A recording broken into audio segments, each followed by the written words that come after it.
E aí, galera, beleza?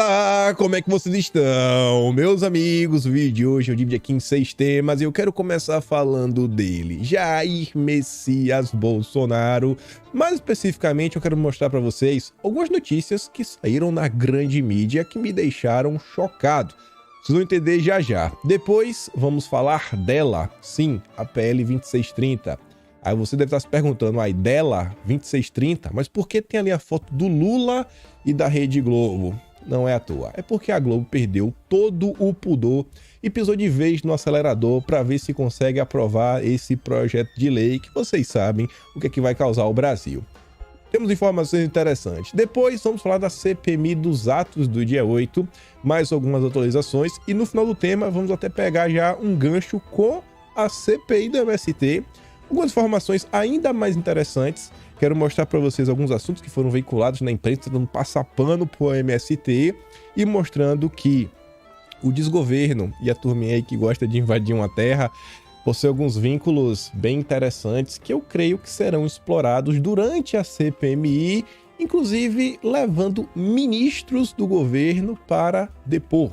Vocês vão entender também. Quero falar sobre Agenda Verde no vídeo de hoje, mostrar para vocês o caso da capivara e mais umas coisinhas que estão acontecendo no Brasil e também a Agenda SG, que é basicamente algo bem similar.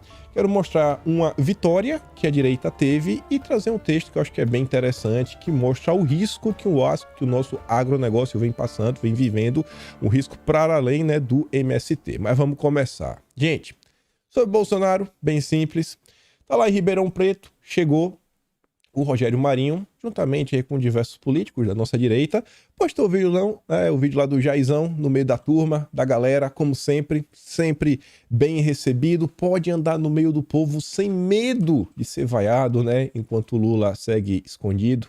E aí o Rogério Marinho fala assim, ó, Bolsonaro em Ribeirão Preto, carinho e empatia com a população, fruto de trabalho e atitudes. Beleza, né, isso aqui pra gente da direita é o normal. Sei lá, mostrar Bolsonaro sendo recebido por várias pessoas, centenas de pessoas, né? Milhares de pessoas, é a coisa mais normal do mundo, né? Isso nas redes sociais, né? Esse tipo de divulgação pelos nossos políticos, influenciadores, tias do Zap. Mas, pessoal, na boa, isso daqui eu não vi. Eu comecei a olhar e falei, peraí. Hugo Marques lá na Veja é um jornalista bem mais à direita, mas ainda assim, não lembro quando a Veja deixou que uma matéria que mostrava, né, Bolsonaro sendo recebido por diversas pessoas, fosse publicada, mostrando a popularidade de Bolsonaro.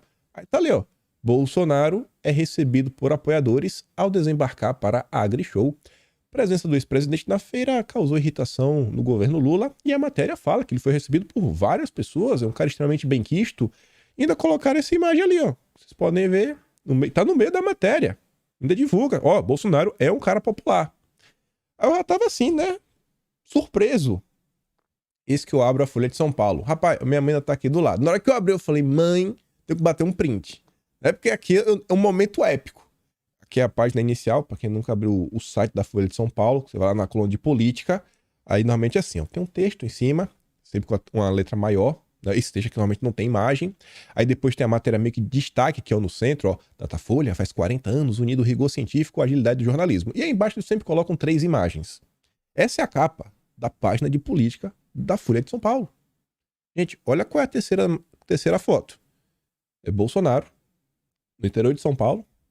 Bolsonaro revive clima de campanha eleitoral em primeira viagem pelo país após voltar dos Estados Unidos. Eu falei, não acredito.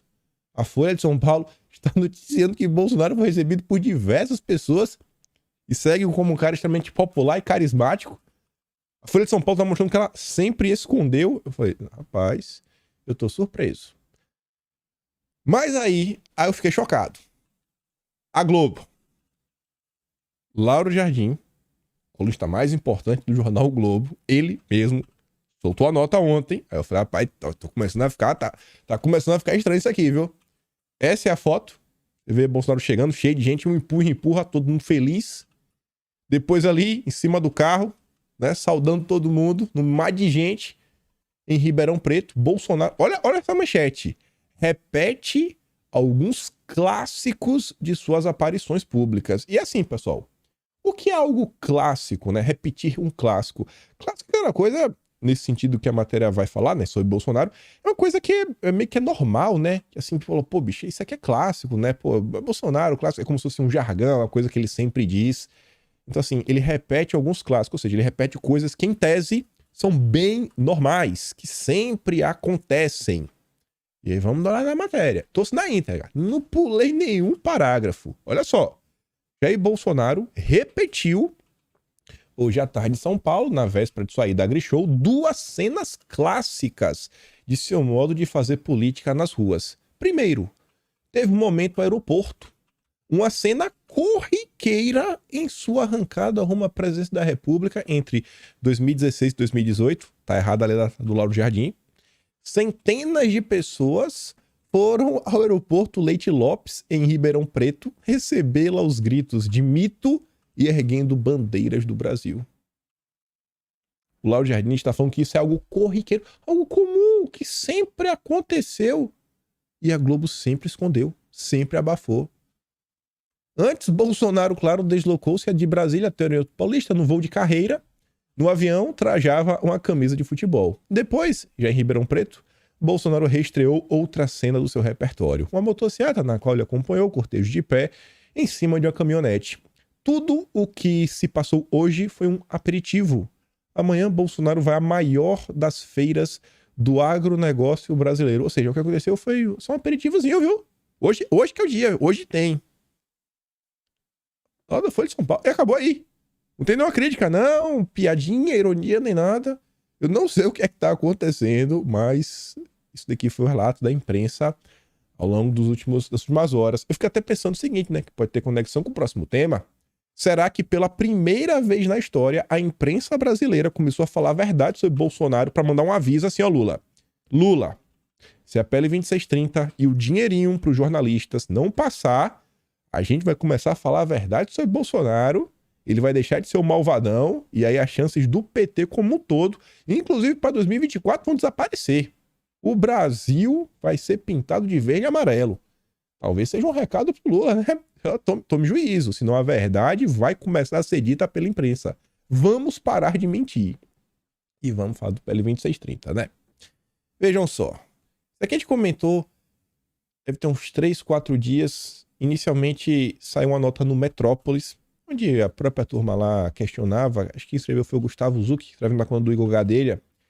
E agora a Folha de São Paulo traz a informação, que é basicamente a mesma, mostrando que existem pessoas que são a favor de uma regulamentação, mas ainda assim, né, e pessoas da esquerda, ongueiros, que estão preocupados com o que está sendo proposto pelo Orlando Silva. Retirada de órgão regulador no PL das fake news não afasta temor de interferência estatal. Por mais que tire, tá complicado, viu? Pode ter uma censurinha. A preocupação aparece tanto entre segmentos a favor de uma instância de regulação, como em outros que são contra. Ou seja, a turma que já é contra, continua contra. E até a turma que é a favor da regulamentação também está contra, com medo aí das coisas que podem ocorrer. Isso porque, sem uma previsão específica de quem fará esse papel, a competência de supervisionar as redes sociais pode ser transferida na regulamentação da lei para algum órgão do executivo, o que poderia ser mais danoso do que se ela ficasse a cargo de uma autarquia independente. E aqui eu acho que também tem um mix. De um lado, tem a turma que tem medo de uma mudança de governo no primeiro momento. O Lula é destruir a direita, né? Blindar a picanhagem é poder falar o que quiser, os picanheiros. Mas e aí?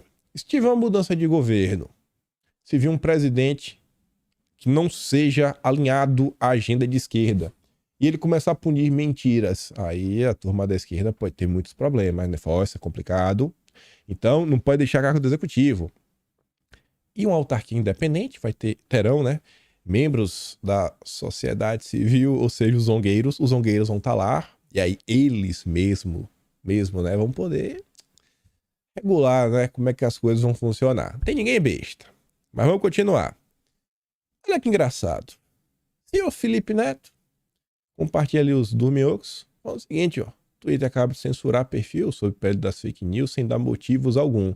Assim, quando o Twitter suspende uma conta, ele normalmente não explica o porquê a conta está suspensa. Então, não tem por que esperar que o Twitter explique. Aí depois, eles entram em campo para defender o PL 2630.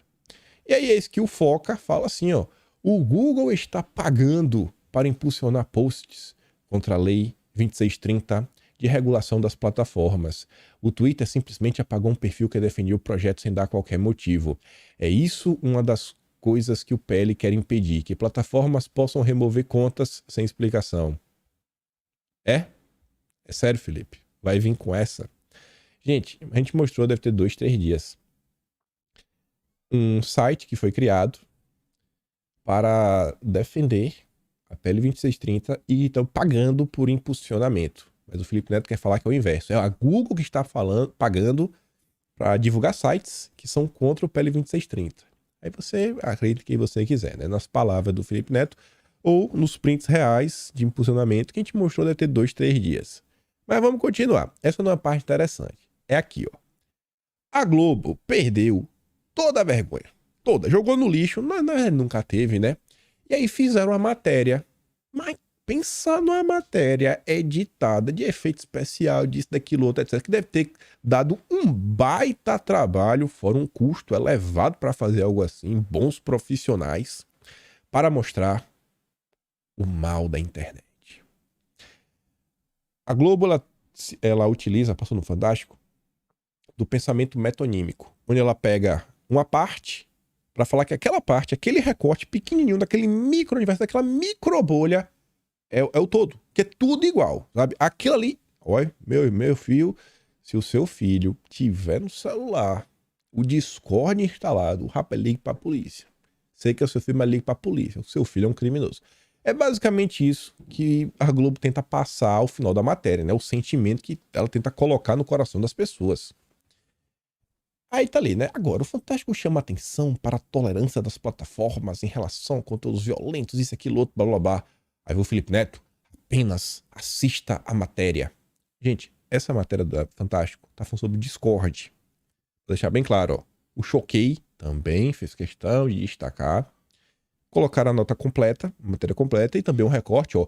Eu não tenho palavras para esse trecho da reportagem do Fantástico sobre o Discord. Mas então, o PL 2630 não fala sobre o Discord, pessoal.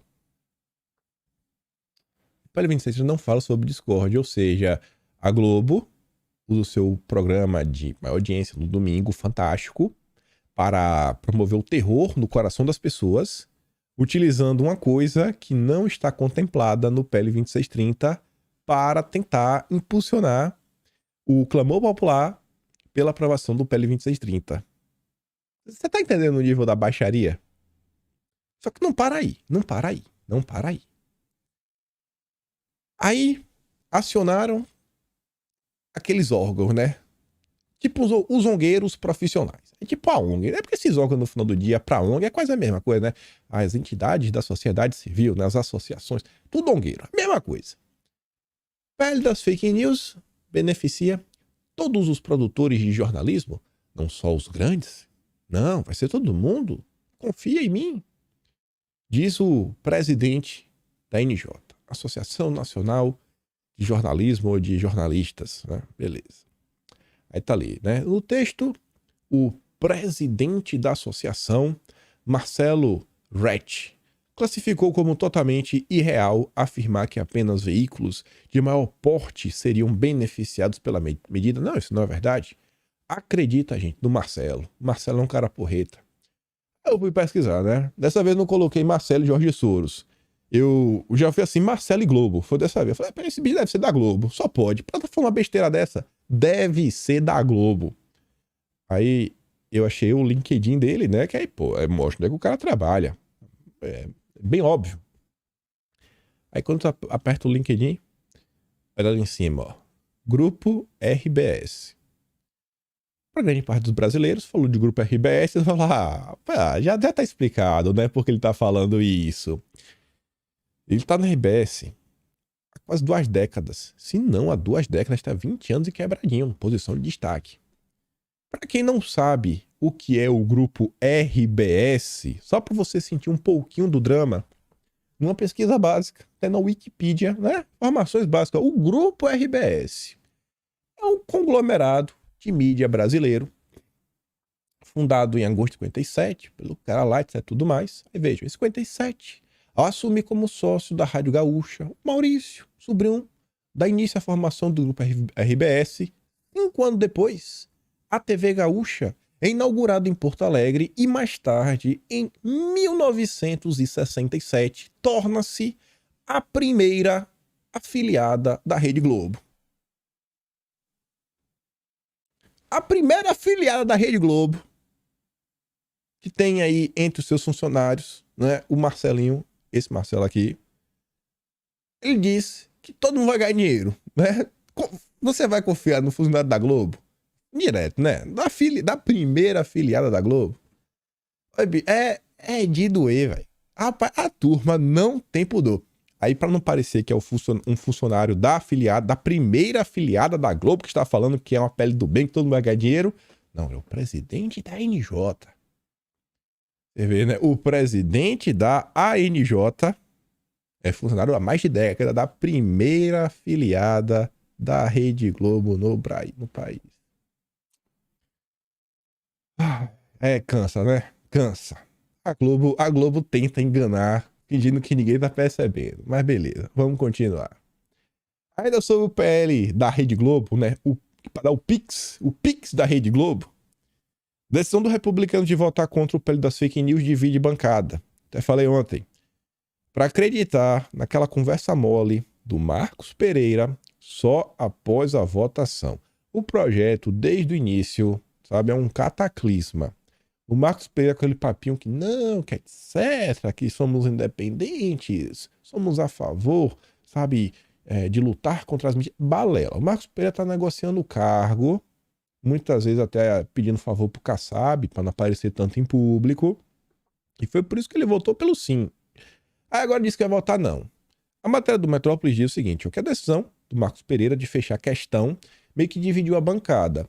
Os deputados da legenda eleitos pelo Nordeste reprovam a decisão. E estes deputados do Nordeste, né, são mais próximos do governo federal. Aí o que eu não entendi foi esse segundo parágrafo. Os deputados nordestinos do Republicanos argumentam que ceder à pressão de seguidores de redes sociais não é ser fiel à propalada independência que a legenda havia prometido ter no Congresso. Ué, mas peraí.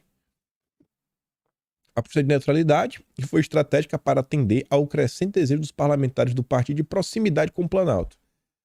Olha só, você ser independente significa que você não é um vassalo, você não é um capacho do Lula.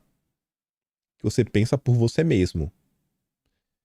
O cara tá falando que seguir a vontade dos seus eleitores, isso não é independência. Isso não é independência? Ué. Agora que eu vi, tem que seguir de quem é vontade para ser independente? Não é para seguir a vontade dos seus próprios eleitores? Dos seus seguidores nas redes sociais? Não é? A turma faz um malabarismo maluco para apoiar o Lula e falar que tá fazendo certo, porque eu sou independente. Você tá vendo, eu quero ser independente. Ó. Essa é a independência do Marcos Pereira. Até o dia da votação, continuem colocando a pressão. Que esse cidadão aqui é igual sabonete. Por outro lado, enquanto Marcos Pereira fica aí nesse jogo duplo, achando que vai ganhar dos dois lados, a bancada evangélica vai recomendar o voto contrário ao PL 2630 das fake news e mais do que isso, pelo menos segundo aqui informações da Bruna Lima, ó, a gente contabilizou que 95% da bancada não vai aprovar o projeto. Espero que seja verdade. Com a negativa do PL, os republicanos e parte do União Brasil, as chances são grandes do PL não ser aprovado, diz a coluna o Sóstenes Cavalcante, que é o ex-presidente da Frente Parlamentar Evangélica, que atualmente está no PL. E aí, na terça-feira, agora dia 2, lideranças da bancada farão uma coletiva de imprensa na Câmara dos Deputados para anunciar a recomendação do voto contrário. Então, Não é só assim, vamos votar contra. Vamos fazer uma coletiva para deixar claro para o Brasil que somos contra esse projeto de lei. Vamos ver o que é que o Marcos Pereira e os republicanos vão aprontar. Vamos ver se vão seguir esse tipo de diretriz ou não. Avançando aqui outro assunto, bem polêmico, que está nas discussões aí nos últimos dias como um todo. Os atos do dia 8. Inicialmente aqui, algumas informações sobre a composição da comissão. E eu tô ficando meio gripado, né? Tá vendo aqui o meu nariz. Parece que meu pai e minha mãe, eles vêm pra cá, ficam doentes e depois me deixam doente. Isso é coisa que você faça com o filho? Mas vamos continuar. Governo quer políticos lacradores de rede social fora da CPI. Fora da CPI. Articuladores do Lula estão preocupados em diminuir o número de aspirantes a influenciadores digitais na CPMI do golpe. E, gente, o interessante disso daqui é o seguinte. Ainda que o cara lacre, e lacre bem à esquerda, qualquer lacração que chama muito a atenção sempre gera uma repercussão de sinal trocado. Ou seja, se a turma da direita chama muita atenção, a turma da esquerda aparece para tentar descredibilizar de alguma forma, mas xinga, faz isso, faz aquilo outro. E aí você começa a aumentar esse tipo de embate. O governo sabe que aqui é tipo, né, cocô. Você começa a mexer, vai feder. Tem algumas coisas muito estranhas. A própria Folha de São Paulo, o próprio Globo estão mostrando que alguns alertas, principalmente a Folha, né? Alguns alertas da ABIN colocam o depoimento do Gonçalves Dias para a Polícia Federal em xeque em vários momentos. Tem a questão do Múrcio. Tem a questão do próprio Ministério da Justiça e Segurança Pública, não apenas os informes da ABIN, que foram encaminhados lá para o setor de inteligência, se não me engano, do Ministério da Justiça, o ofício trocado entre o diretor-geral da Polícia Federal e o ministro da Justiça e Segurança Pública. Tem alguns pontos bem complicados. Tem o caso do repórter da Reuters. E aí, se tiver o lacrador, vem lá o Janones, começa a criar confusão, que muito lacra, né, passa do ponto. Quem nunca comeu mel quando come se lambuza. É como se fosse isso. Ele pode cair nas graças da turma da esquerda, mas a turma de centro pode começar a olhar e falar: tá estranho isso daqui. Isso aqui tá meio estranho. Essa briga aqui tá meio estranha. Tá meio que aqui uma sanha de persecução e de vingança contra a turma da direita. E para o governo a coisa começa a ficar mais complicada. Essa CPMI, o objetivo do governo, cara, é acabar o quanto antes. Quando aparece vários políticos sendo questionados se uma coisa vai dar errado e todo ele fala: não vai dar errado, não, isso aqui não vai impactar nada. Quando ele não considera que nem assim, não, beleza, isso aqui pode atrapalhar um pouco, mas a gente acha que a gente vai conseguir contornar. Se ele assume que sim, vai ter um impacto, mas acho que dá, beleza. Mas estão todos os petistas, todos os ministros, todos os líderes do governo, na Câmara, no Senado, falando: não, essa CPMI não vai impactar em nada. Não, o arcabouço fiscal vai avançar de forma extremamente célere, rápida, não vai ter nenhum problema. Não, a reforma tributária não vai ter impacto nenhum, o governo tá voando, a gente não tá nem aí para isso. Enquanto isso, o que é que você vê? O governo pedindo foco total para quem for compor a CPMI, ou liberação de emendas, cargos, buscando os aliados, Renan Calheiros fazendo manobras para ter maioria, conversando com Lira. Então você vê que o discurso ele não casa com a realidade, pelo contrário, é um discurso que literalmente é pura propaganda. Se a turma da direita realmente conseguir colocar a bola no chão, agir com sabedoria, não vai ganhar todas, mas de jeito nenhum. Mas eu acho que o governo também pode sofrer alguns bons desgastes. Vamos continuar. O MDB, partido que está aí na base, tem 3 ministros. Tem o Renan Calheiros, né, que colocou o próprio filho lá. Falou que não vai indicar deputados mais à direita, que inclusive pediram para participar, que é o Osmar Terra e o Ocil Moreira. Ambos queriam fazer parte, não, já negaram. Vão colocar pessoas mais de centro ou mais governistas. E quem está tomando essa decisão é o Isnaldo Bulhões. Olha o partido, olha o estado dele. Alagoas, o estado do Renan Calheiros. Então parece que quem manda no MDB mesmo não é o Baleia Rossi, nem o Isnaldo, quem manda é o Renan, né? Todo mundo obedece. E aí, segundo o Caciques, ao menos 2 deputados de direita tentaram assumir as vagas aí do MDB, mas negou prontamente, né? O Samar Terra e o Alceu Moreira. Se discute também essa questão de relatoria. Já está se falando no primeiro momento do Renan Calheiros não pegar, por diversas razões, até porque o filho dele também é ministro, mas pode pegar meio mal, gerar um certo desgaste, até pela CPI da pandemia ano passado, o desgaste com o Lira também. Falou, cara, deixa, meio que não compra essa CPI, começa a ficar de fora. Saiu algumas notícias falando até que o Renan Calheiros já está considerando meio que não fazer parte, né? Deixa lá o Eduardo Braga brilhar, fazer o que quiser, ele ficar meio de longe. E aí, independente disso, está se falando que o Senado ficaria com a relatoria e a presidência, quem vai indicar, né? O bloco do PP, que é o bloco do Lira. E aí o Lira tinha inicialmente um plano A, que era o Fufuca, ali embaixo era o Fufuca, o primeiro ponto, líder do PP na Câmara. O Fufuca rejeitou. Lembre que a CPI como essa, ela não só causa desgaste para o governo, a oposição, ela gera uma maior visibilidade de quem está lá. Então, o presidente da CPMI, ele pode ser alvo de críticas, mas também de elogios, e às vezes ninguém quer essa pressão como toda, às vezes quer um pouco mais nos bastidores, não a briga que interessa. E aí o Lira tinha um plano B, que é o Arthur Maia, do União Brasil da Bahia, que é um nome que até apoiou o Bolsonaro. Interessante. E o União Brasil da Bahia dificilmente compõe com o PT por causa do ACM Neto. E a alternativa C, né, o plano C do Lira, é o Celso Sabino, era do PSDB, depois foi para a União Brasil, é um deputado mais à direita mesmo, não sei, talvez não em costumes, mas na pauta mais econômica ele tende mais à direita. Foi o relator da CMO, acho que em 2022, está cotado para ser agora em 2024 de novo.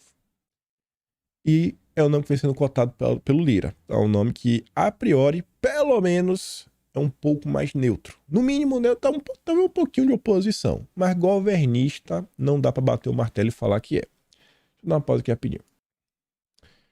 Falei para vocês que ainda nesse tema, já íamos fazer um gancho com a CPI do MST. E a Folha de São Paulo soltou uma nota interessante que fala dos dois temas, que é o seguinte, ó. Oposição foca CPI do MST e vê potencial de desgaste a Lula maior que a de 8 de janeiro. Eu acho que a de 8 de janeiro o Lula tá bem temeroso. Bem temeroso. Caso algumas coisas avancem, pode ter muito problema pro governo. E aí o governo tá colocando toda a Champions League em campo na CPI do dia 8. Né? Todo mundo que puder, os melhores dos melhores dos melhores. E assim, cara, não dá pra botar os melhores em todas as CPIs ao mesmo tempo. E essa daqui é só na Câmara. Não é o ambiente controlado do Senado, do Rodrigo Pacheco. A criação das comissões se dá no momento em que o governo ainda não tem uma base de apoio sólida no Congresso e tem pressa para aprovar projetos considerados prioritários, como o arcabouço fiscal e a reforma tributária.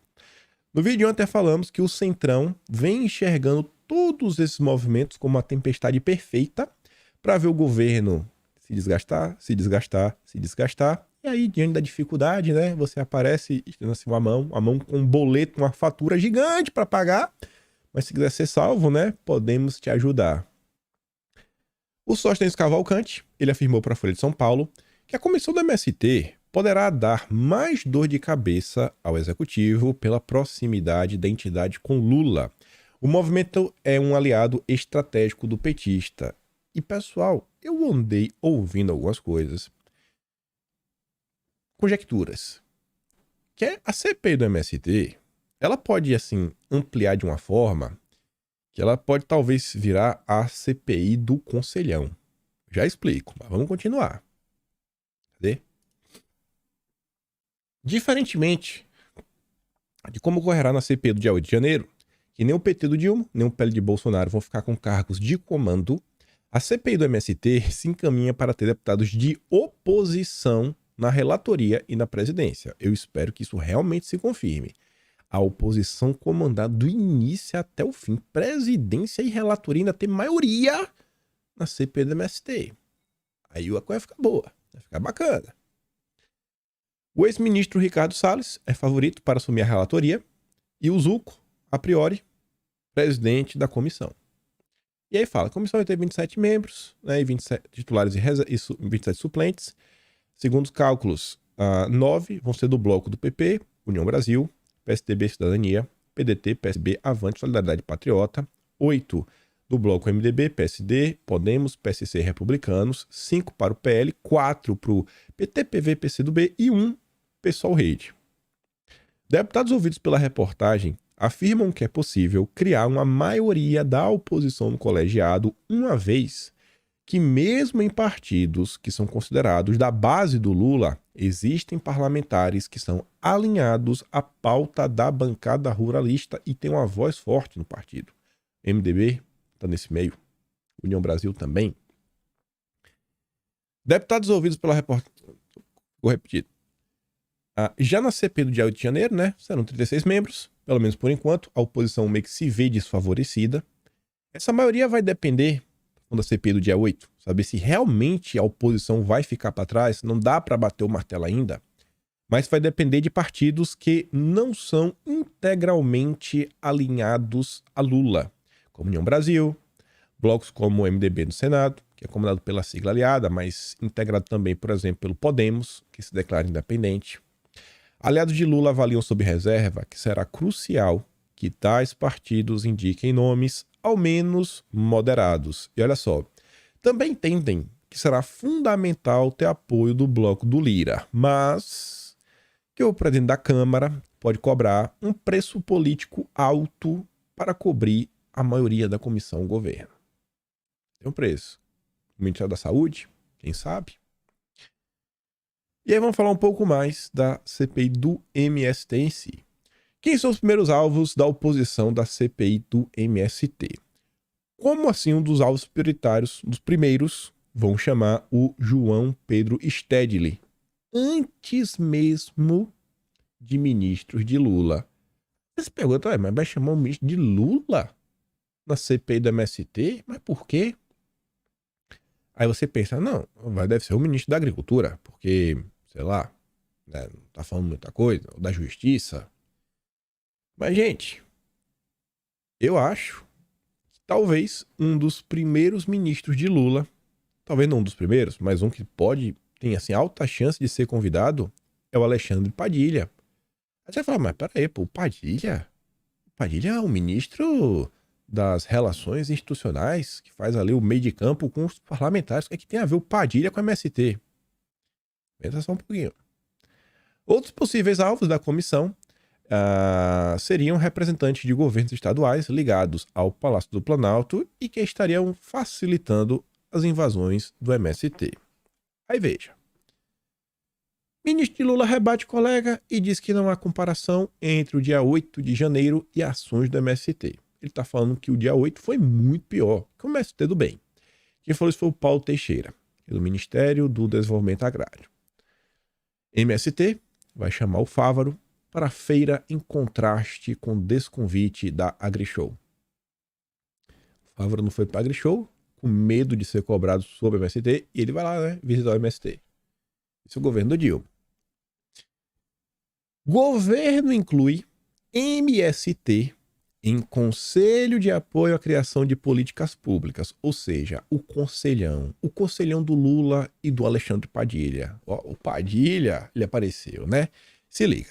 Alexandre Padilha informou no sábado, dia 29, em torno de todo esse caos que o MST está enfiando no Brasil, em torno assim de uma CPI que já foi lida, ainda assim, o Alexandre Padilha dobrou a meta e incluiu o MST no Conselho de Desenvolvimento Econômico, Social e Sustentável.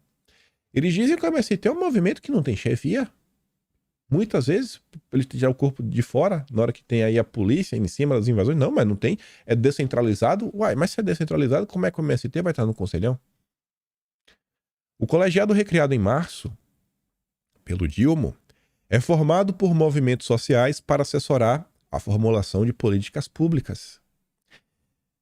Não sabemos ainda quem pode ser o Carlos Gabas da CPI do dia 8. Talvez o fotógrafo, talvez o Múcio.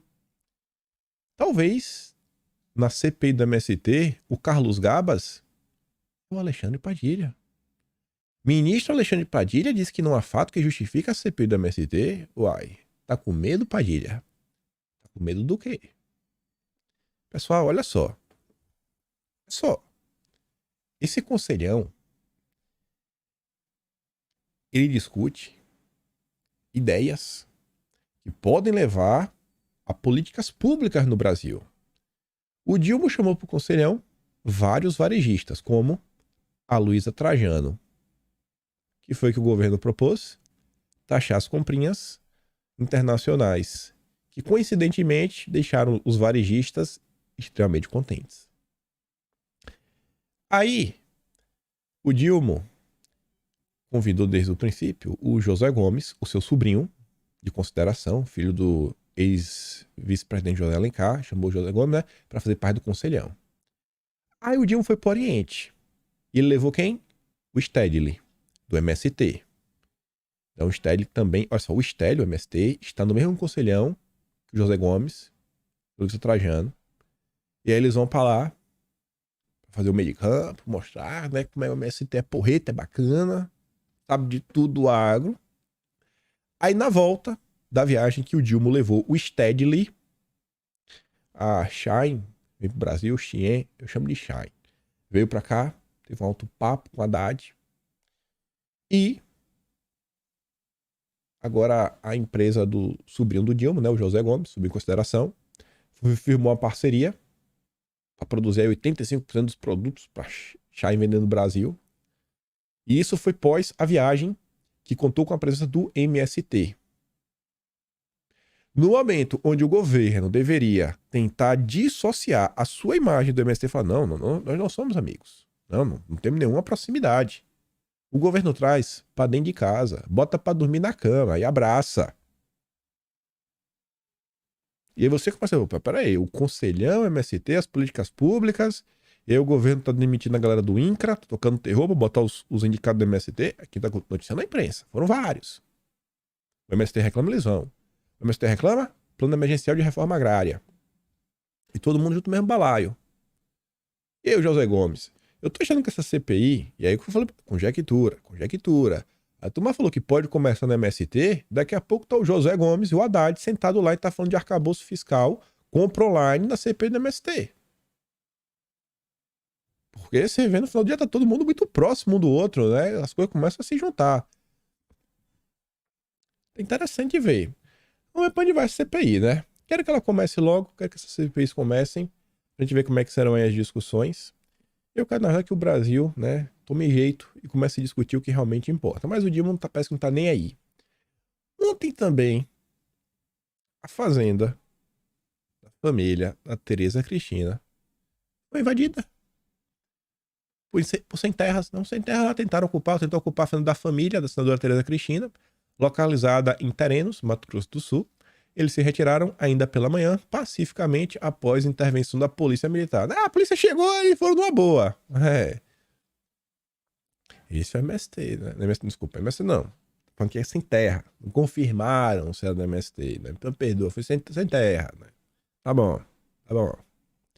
Aí mesmo dentro de todo esse caos, de tudo que tá acontecendo, né? O MST no conselhão, passeando por ente com Dilma, e o Padilha falando, pelo amor de Deus, não abra a CPI, que não tem objeto. O Estadão me solta essa nota. Bolsonarismo, risco para o agronegócio. O risco não é o MST. O risco não são as políticas públicas do Dilma, não é a agenda verde da Marina, sabe? Não é essas propostas malucas dos europeus que querem destruir o agronegócio brasileiro, né? Utilizando um protecionismo absurdo. O risco é o Bolsonaro. É surpreendente, então, que a edição deste ano da maior feira de tecnologia agrícola do Brasil esteja prestes a produzir uma cena que não deveria interessar ninguém. A ausência de representante do governo federal na cerimônia de abertura do evento no dia 1º de maio em Ribeirão Preto. Detalhe, não por iniciativa do governo, já que o Fávaro era a presença confirmada. Assim também, como era prevista, é do Geraldo Alckmin. A decisão, conforme informou o Valor, que é do Grupo Globo, né? Informação da Globo, então o Estadão sabe que é verdade. Partiu da organização do evento que achou por bem desconvidar, colocar entre aspas, né, a palavra, por quê? Porque talvez não é que eles desconvidaram, né, ficou meio genérico essa afirmação. O ministro, uma vez que o ex-presidente Jair Bolsonaro deverá comparecer à solenidade no dia 1º. Tá meio estranho, né? Mas aí a culpa é de Bolsonaro.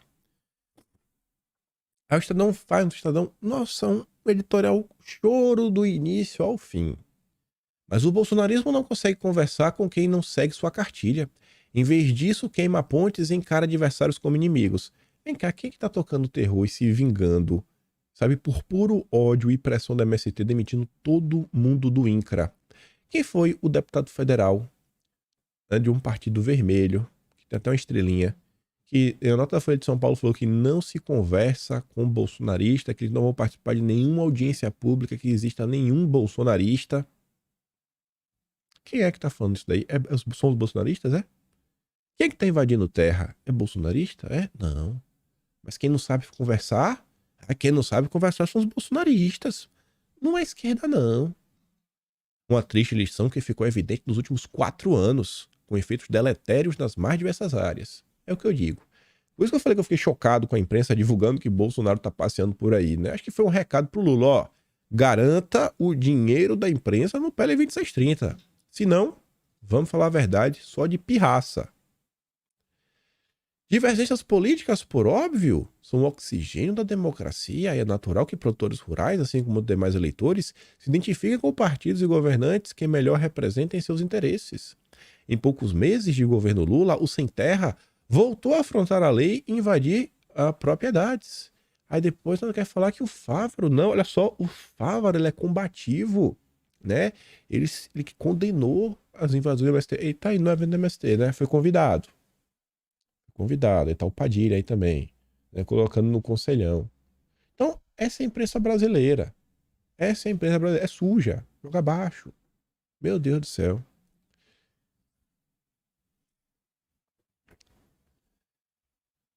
Podia ser no Brasil todo assim. A população teve chance de escolher. São Paulo tá quase virando um universo paralelo. Tarcísio, em evento do agro, fala em cadeia intransigência com invasores de terra. É assim que Tarcísio trata invasor. Cadeia. Governo Lula apresentará plano emergencial de reforma agrária e nomeará a diretoria regional do INCRA. O projeto vai usar áreas já desapropriadas, não destinadas a famílias assentadas. Decisão acontece após pressão do MST. Invadiu terra? Cadeia. Isso, São Paulo. Tarcísio. Bolsonarista. Direita. Invadiu terra, colocou pressão, tome cargo. Tome terrinha, tome reforma agrária. Esse é o PT. Ainda falando desses comparativos, Tarcísio fixa mínimo de R$ 1.550 com reajuste maior que o de Lula. Gustavo Castanon é filiado ao PDT, Partido Ciro Gomes. Traição do dia. Em rede nacional, Lula anuncia aumento da faixa de isenção do imposto de renda para ridículos R$ 2.640. Nem sequer chegou a R$ 3.000. Na campanha, ele prometeu que no primeiro dia de governo ampliaria a faixa de isenção para R$ 5.000. Não tem palavra, mas isso todo mundo já sabia, né? Você podia ter votado na direita. Não tô falando não, Castanon, não sei que ele votou. Ele votou na direita. Mas o picanheiro médio que segue o Felipe Neto, se informa pelo Choquei, assiste Fantástico, Rede Globo, escolheu, né?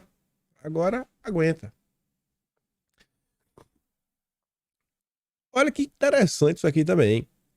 O New York Times, os maiores jornais do mundo, vão à Bahia. Pra quê? Onde a MST ocupa a terra não usada por ricos. Olha só, né? Grupo de marxistas, descreve, organiza pobres do Brasil e é talvez o maior movimento social da América Latina. O MST tem apoio dos maiores jornais do planeta. Aqui é tipo Felipe Neto, né? É pura coincidência. Pura coincidência. O MST foi notado por todo o seu trabalho. Não é que alguém em específico, né, talvez ligado a Jorge Soros, fez uma ponte. Aí a nota ainda fala que quem também vai ao Estado é a embaixadora americana na ONU, Linda Thomas Greenfield, que é integrante do gabinete do Joe Biden. Ela vai passar por Brasília na terça, depois Salvador.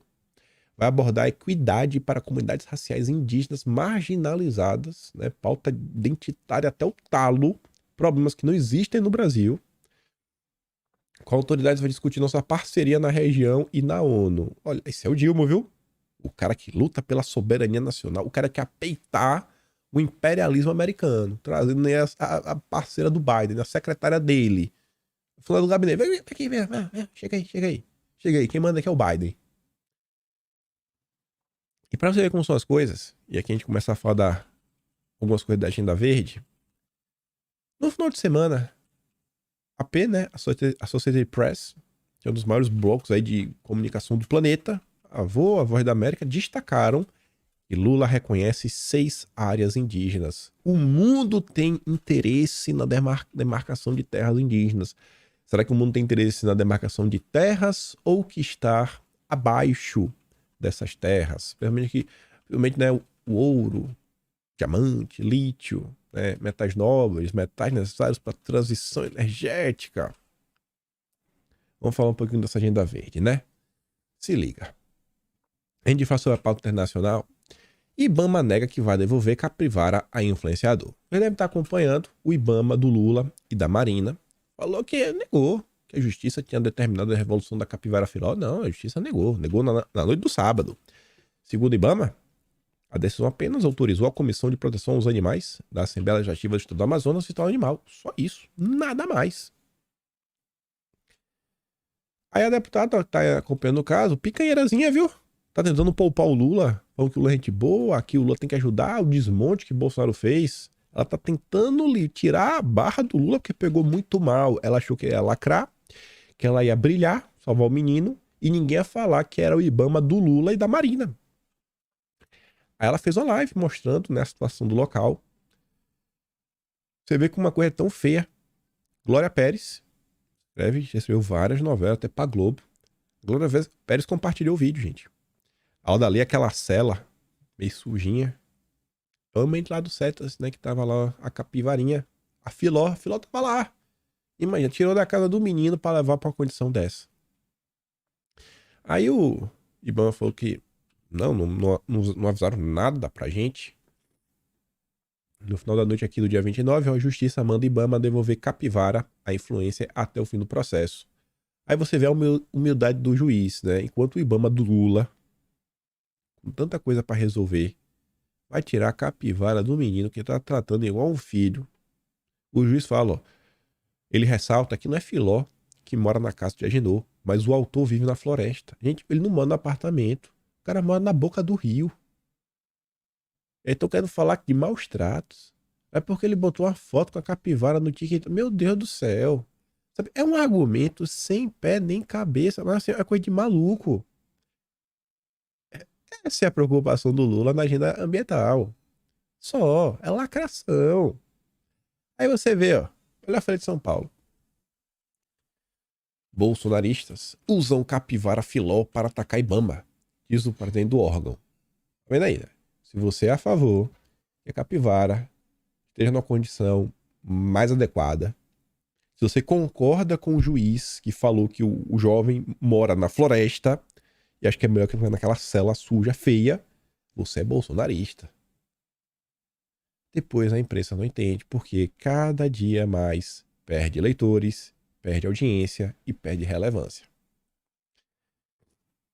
Aqui a gente vai estar no próximo tema, entrando na questão ESG.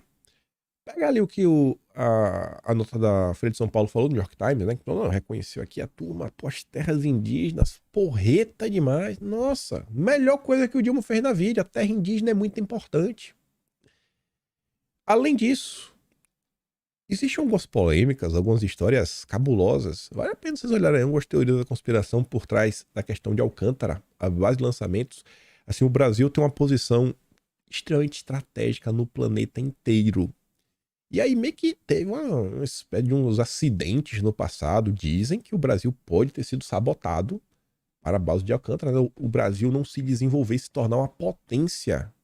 Uma potência espacial. Reza a lenda. Aí o governo Dilma, que alguma turma da esquerda falava que ia combater o imperialismo americano, vem para pedir desculpa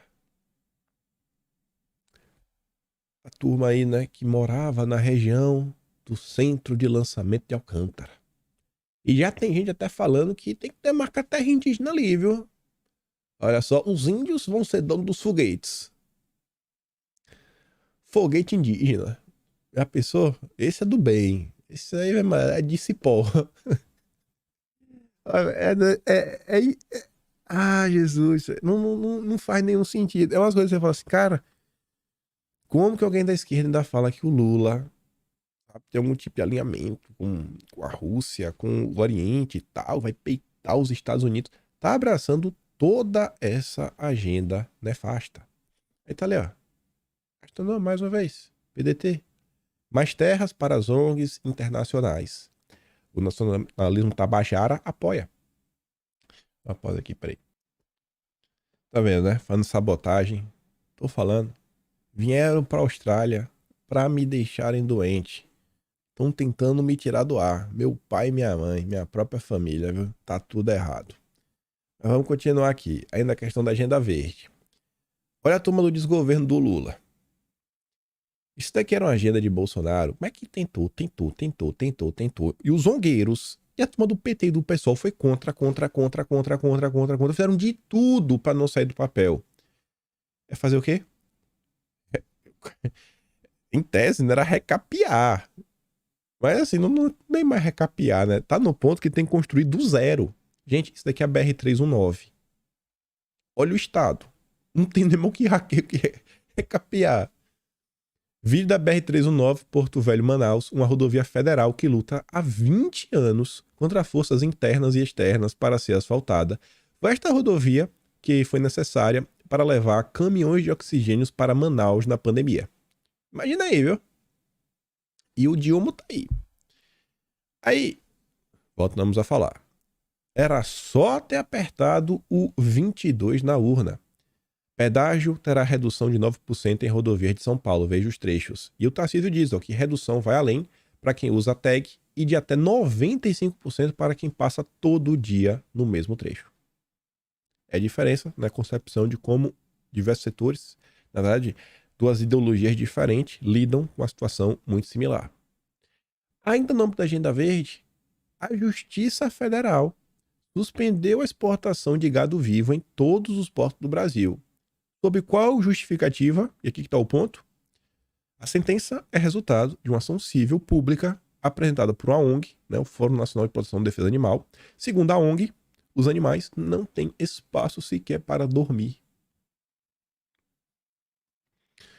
Gente, eu entendo, mas eu entendo, sabe, que bicho tem que tratar bem. Por mais que vire comida no final do dia, esteja para não servir, tem que tratar bem, não pode maltratar.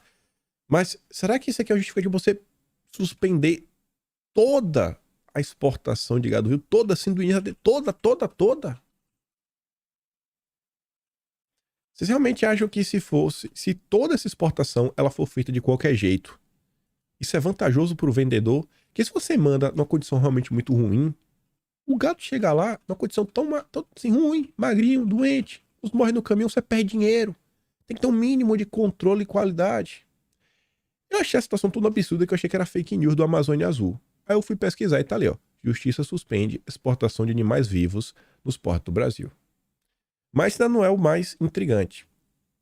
Entrando na agenda ESG mesmo, para valer, tem uma vitória da direita, eu quero mostrar para vocês, e depois mostrar um texto que eu acho que tange aí toda a economia nacional, para chegar aqui no final do vídeo. Dia 27, Carlos Bolsonaro postou o seguinte, ó. Foi publicado que em 14 de abril, o nosso projeto de decreto legislativo 195/2023, que revoga o decreto da Prefeitura do Rio, número 5.047/2022. Né? Quando o prefeito, quando um líder do executivo faz um decreto, o legislativo, né, associado, ou seja, prefeito, vereadores, governador, deputados estaduais, presidente da República, deputados federais. Então, você pode entrar com um PDL para você suspender o decreto. E aí o Carlos aí estava na frente disso daí. O DBE, o decreto do Eduardo Paes criava o Distrito de Baixa Emissão do Centro do Rio de Janeiro, DBE. O DBE pretendia transformar a área do centro do Rio de Janeiro em uma região de experimentação para a redução de emissões de carbono. com prováveis restrições dos negócios, encarecimento das atividades comerciais em função da adesão obrigatória às tecnologias das duras reduções de emissões, etc.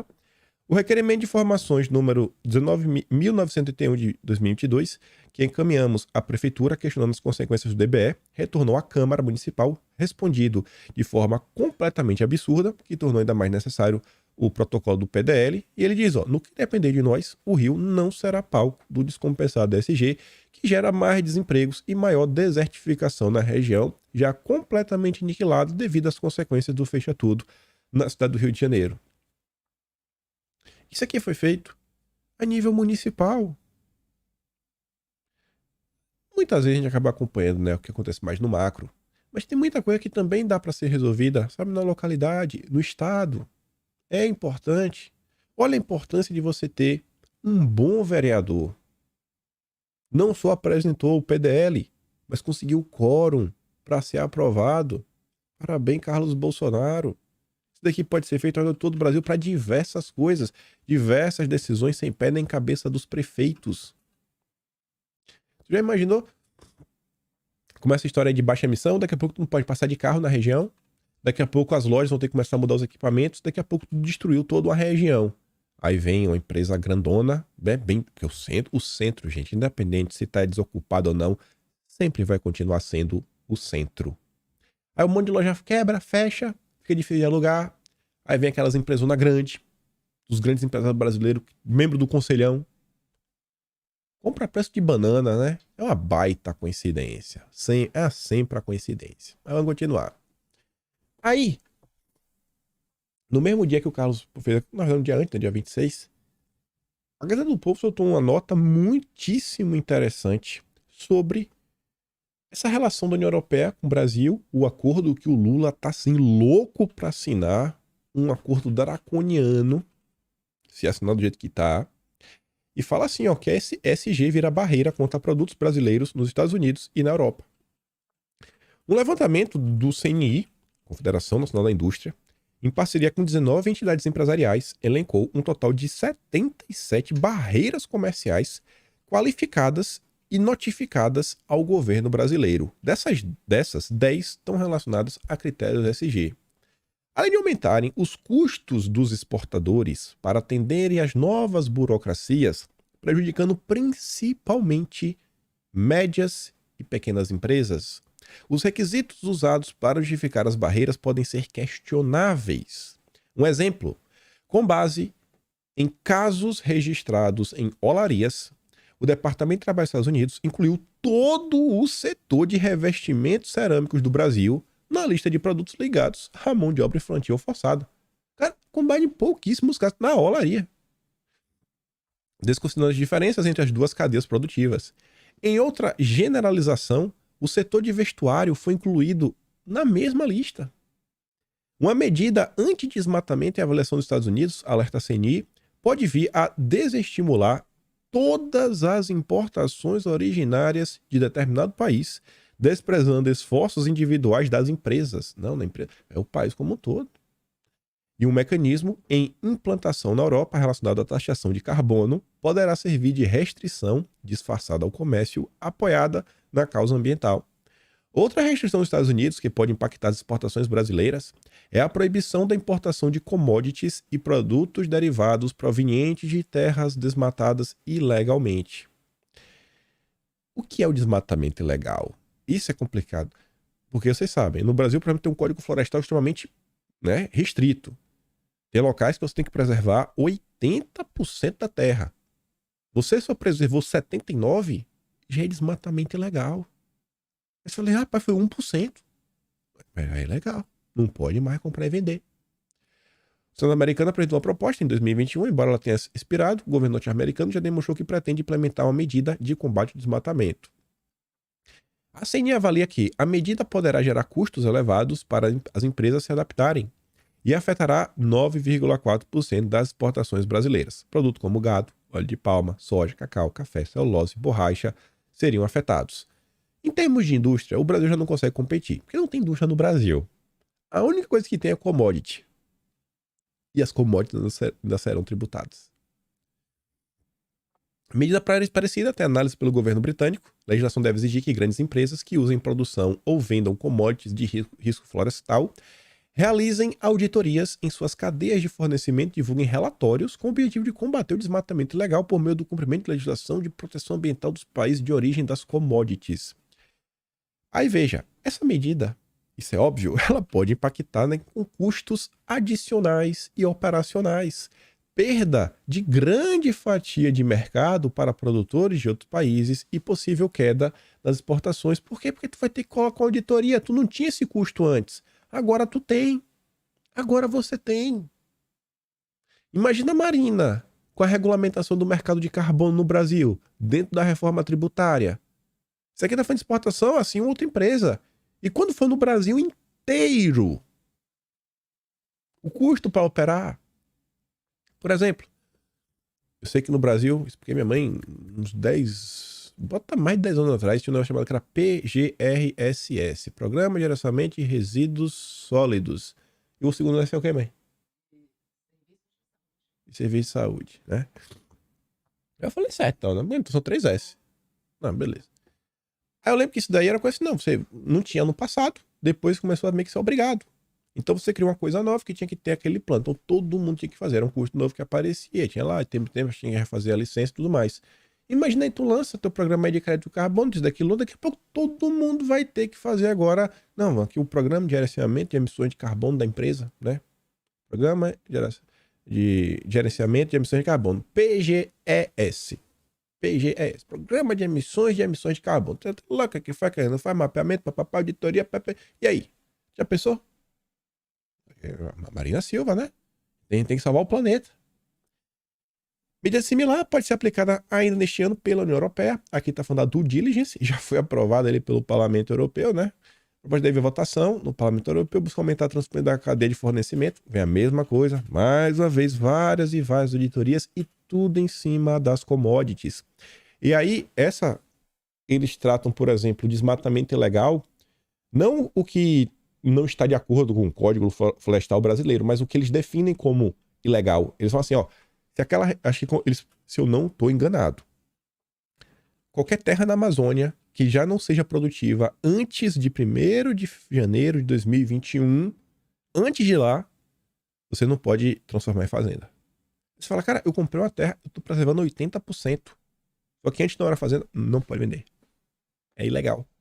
Por que é legal? Porque a Europa falou que é legal.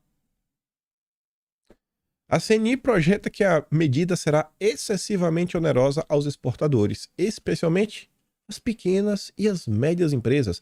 A JBS não vai ter problema, uma vez que gerará custos e ônus operacionais adicionais, ônus de transparência e de adaptação. Todos os setores exportadores deverão ser afetados. Segundo a entidade empresarial, há preocupação de que os produtores brasileiros se venham confrontados com um cenário altamente fragmentado para suas exportações, uma vez que outros países podem adotar medidas semelhantes, resultando em exigências diferentes, acumulando custos de adaptação, além de aumentar a probabilidade de sofrerem discriminação por importadores. O tipo de que está sendo discutido no Brasil. Esse é um assunto que ainda não ganhou os holofotes. E isso me preocupa muito. A reforma administrativa, ela vai vir com a regulamentação do carbono. O Bernardo App já falou. E além disso aí também já se discute o tal do imposto do pecado. Aí tem o cashback rosa, que são medidas pautadas por ideologia. Ideologia. Tem uma coisa que deveria ser econômica com foco no tributário. Enfim. Como eu sempre digo, se gosta do meu trabalho, pode... bicho. Tava revisando hoje um texto, só pra encerrar. Tava revisando um texto hoje sobre economia, que vai entrar isso na questão da Shine, no Atlas de março. Vou ver se eu coloco a mão no vídeo. Mas, rapaz, é uma coisa assim que eu fiquei de cara, mas de cara do que vinha sendo falando, algumas críticas, né, das empresas de têxtil, etc. Mas eu falei, olha o que aconteceu agora, né? A parceria do José Gomes com a turma, que anunciou foi Estadão em março. Aí eu falei, nossa, todo dia, sempre tô revisando aqui as notícias, né, pra fazer, e aí eu me deparo com alguma coisa e falo, rapaz, olha, passado um mês, a coisa ganha, sabe, um uma importância maior. Aí você vê que algumas coisas que estão acontecendo agora, assim, já é um desdobramento de uma movimentação de lá atrás, sabe? Um mesinho atrás tava tendo a confusão. Eu esqueci de colocar aqui no vídeo de hoje. Mas enfim, vai estar no Atlas. Acho que eu trago amanhã. Vai estar no Atlas de março, sai aí dia 15. E é isso. Igual meu trabalho, no meu canal. Tem um botão de valeu. Tem o Pedro na descrição. kimpaim.com.br, né? E compartilha esse vídeo. Não vai cair o teu dedo. Me ajuda a bater 800 mil seguidores. Se der, se não der, também tá de boa. E é isso, gente. Aquele grande beijo, abraço, tamo juntos. Valeu, meus amigos. Fui!